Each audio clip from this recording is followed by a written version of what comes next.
to get there, or maybe even 100 if you're doing very well.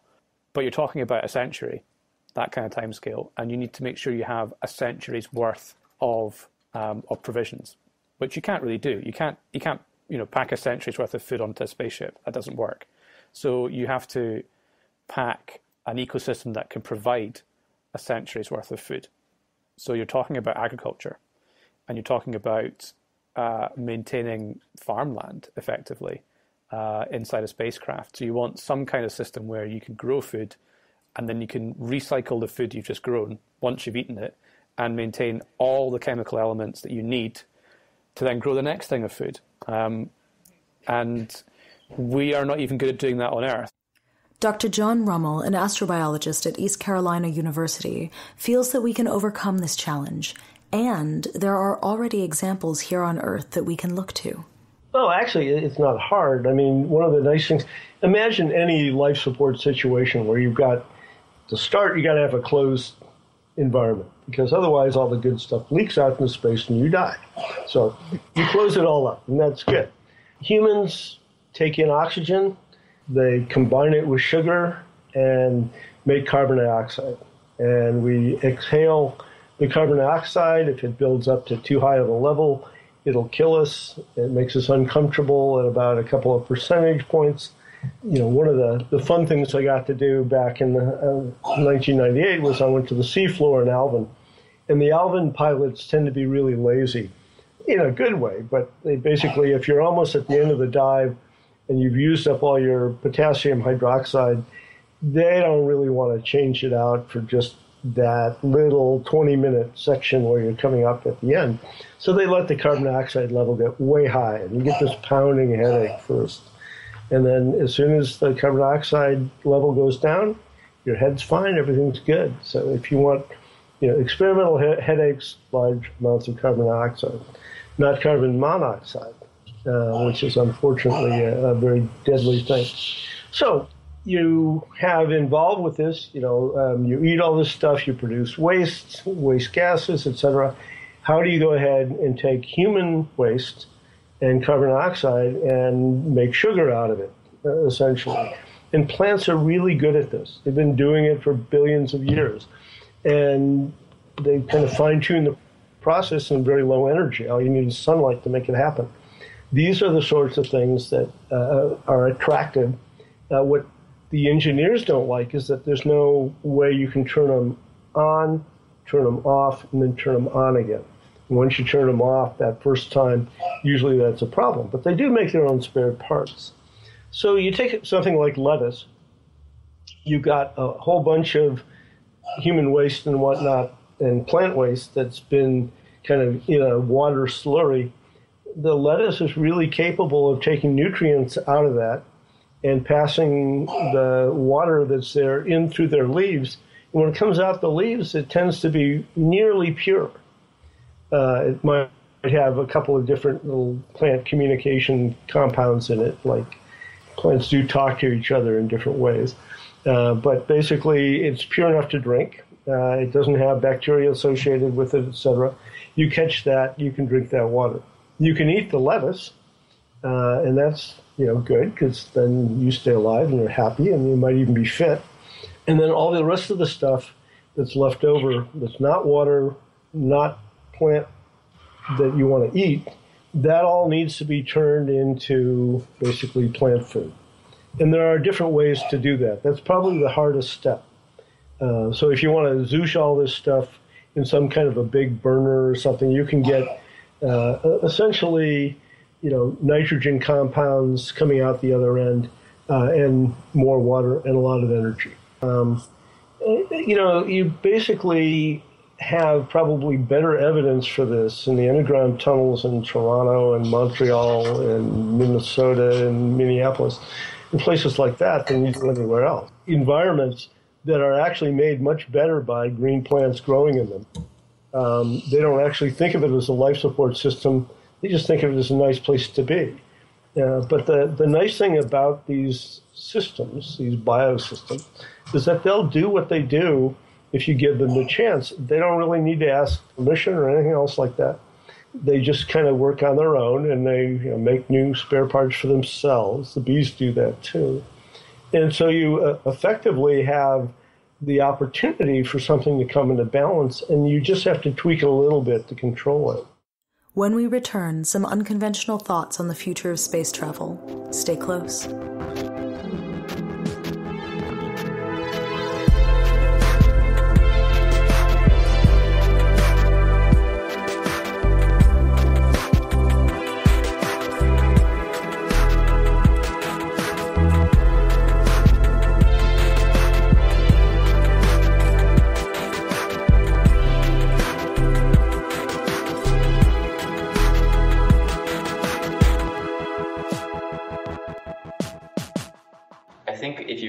This interstellar travel thing, you've got to think big, and you've got to think about, these are not things you can build on Earth.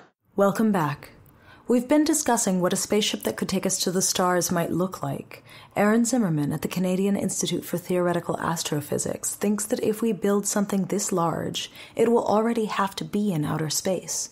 So we really need an infrastructure where we're already in space, right? Because just getting things off the surface of the Earth and getting them up to speed to escape the Earth's surface is already a pretty big energy cost. And if you want to send a long-term mission out there into space, you obviously need a huge effort and a huge ship, I would assume. So there are always these ideas of space elevators. I don't know how many people have mentioned space elevators to you so far, but there are ideas which would allow you to transport material up to geosynchronous orbit or beyond in a more energy efficient way, well, at least without firing gigantic rockets. And you could actually then think about building large size spaceships way up off the surface of the Earth already, up in space, where you could launch them much more cheaply, at the very least, super cheaply for, exploring our own solar system. Rhae Adams has pointed out that part of the goal in asteroid mining is to make resources available in space. Giving access to these resources will enable the next brilliant engineers to think, well, now that I have this, maybe I can design a new type of engine that can go, a much faster fraction of the speed of light. Or I can, because I have all this fuel or all of this radiation shielding, I can, put more humans here and, really start to think about maybe manufacturing even a ship out of materials in space, because you don't have to launch them. You can essentially just strap a 3D printer to the back of a metal asteroid and start printing I-beams. And maybe you can build, a multi-generational ship that you might not have to go fast, but you can contain it, and it can be secure enough and built in space that you can go distances that you've never really been able to imagine. One of the things that we have to think about, not so much in low Earth orbit, we don't really have to worry about it for astronauts on the space station because they're close enough to the Earth, they're still really protected by Earth's magnetic field, and they don't have to worry about the radiation belts. But sort of as soon as we travel outside of Earth's protective bubble, its magnetic field, then we have to start worrying about how to protect astronauts against the radiation. That's Dr. Katie Garcia Sage. While it's fun to imagine all of the grandeur of space exploration, she reminds us that we'll need to consider the risks to those on board. As the ship moves farther away from our planet, it will no longer benefit from the protection of the Earth's magnetic field. Even for going to Mars, I think it's a risk that no one is entirely sure how to deal with it. And it could be that everyone is fine, but if you're in the wrong place at the wrong time and are hit by a solar storm, then that could be pretty bad. Beyond the safety of the crew, there are many more hazards to consider. When we explore space with our probes and rovers, we take extreme measures to preserve extraterrestrial environments. Pippa Goldschmidt explains. I imagine you'd have to have a consideration of any possible damage that you might do. At the moment, it's already very focused on not causing damage to objects in outer space. So if you land a probe on Mars, then there has to be sort of extensive processes that probe goes through to make sure it's sterile, that it doesn't unwittingly carry with it bacteria or viruses from Earth to Mars, so that we don't contaminate Mars. And of course, that has, as you know, has a sort of long and a sort of loaded history of sort of colonization on Earth and the diseases that colonizers took with them when they went to, say, the New World and so on. So I think space agencies are very keen not to sort of reenact that history. That's not to put it sort of to say the least, not terribly nice history that humans have already sort of wreaked havoc in different ways as they colonized their own planet. So then the worry is, how do you unwittingly, you might unwittingly cause sort of destruction when you sort of go out to other objects. We are living in a world where the life as we know it, as we look out, I'm looking out my window now, and you and I on this Skype call and the people listening to this broadcast, we are the frosting on the cake. That's Dr. Jackie Green again. Even though we have to consider the risks of contaminating other worlds, microbiology is essential to our survival. The cake is the microbiological world. There are so many kinds, and they're really so vastly different than us human beings and our birds and pets and dogs and cats and plants and so on.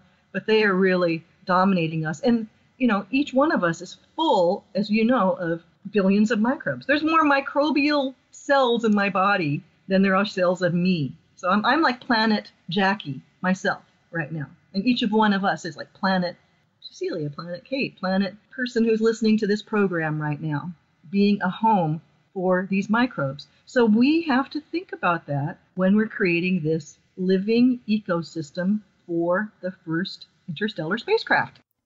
We'll also need to think about yet a third category of crew member, machines. Dr. Kathryn Denning explains the complexities of building a crew manifest. I guess with interstellar ships, there's the basic question of, are you sending just a tiny crew or are you actually sending some kind of colony ship? Neither is presently feasible.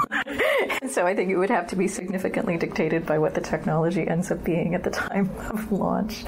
But it's also this question of what's the relationship between the fully embodied adult human, whether or not you were bringing along genetic material in order to establish a viable breeding population on another world. So in that case, I don't know, you might have frozen embryos, you might have frozen gametes. All of these things have been proposed.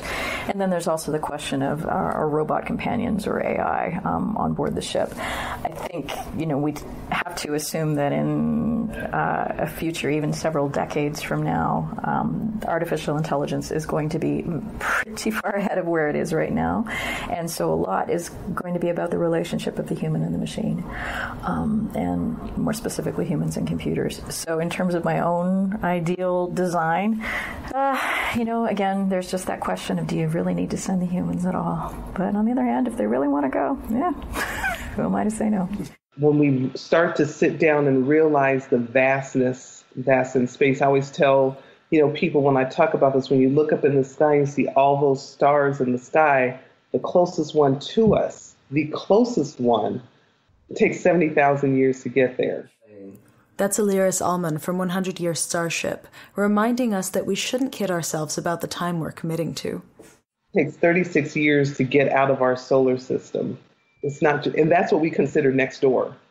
This is 4.2 light years away. The discovery of the new planets, the 7 planets, and I can't think of the TRAPPIST planets, right? Yes, yeah. TRAPPIST planets. They're 40 light years away, which is relatively close, right? Considering, on our logo we have, Canopus is 310 light years away. So we're thinking, 310 like miles. No, we're talking light years. Places we can't even fathom to visit, and what it would take to survive long enough to even reach that. Humans have only been sentient for 35,000 years, and we need to double that to get to the nearest star. So it's a really wrapping our head around that reality of time and what time is. And, it humbles you in a sense that we don't have that much time as an individual. So it's teaching that next generation. And it's hard because there are issues that we're dealing with here on Earth that we have to, some people are trying to just survive day to day, let alone we're going to go to Mars. But you always have to keep that vision of exploration, of hope into the cycle.